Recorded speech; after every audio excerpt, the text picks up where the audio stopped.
Welcome back everyone to my More Report analysis videos on Thursday the 2nd of March with me, Rich Perry, analyst at Marcus, looking at Eurodollar, and we continue to track Eurodollar lower. Really, we're in this downtrend. You did see the threat of that downtrend earlier on in the week with a couple of candles that had long upper shadows, but again the bodies of all these candles are below this downtrend and it's tracking lower. You saw a move that back sort of that approached that 104.92 level yesterday, but sort of rallied off 105.13. So you got a couple of levels there, support levels. But generally speaking, look at these momentum indicators. Look at those stochastics rolling over again.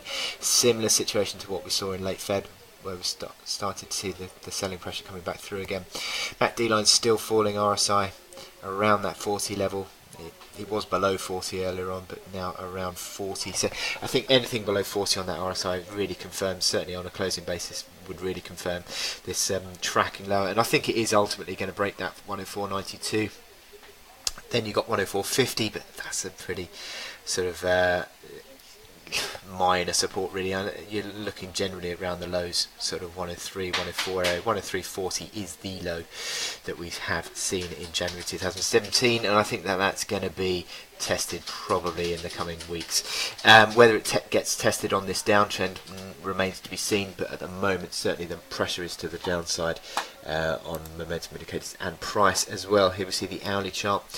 Sort of reaction that we saw 105.70 yesterday sort of gives you a 105.50 to 105.70 sort of band of resistance of overhead supply, I suppose near term.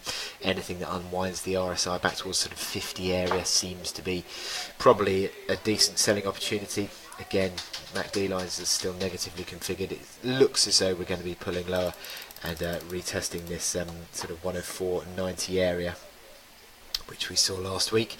As I said, initial support 105.13, but to be honest, the reaction that we've seen today and continued dollar strength, I'd say selling into strength remains to be the way to play Eurodollar. So I wish you good luck in your trading, and I'll speak to you later. Thank you.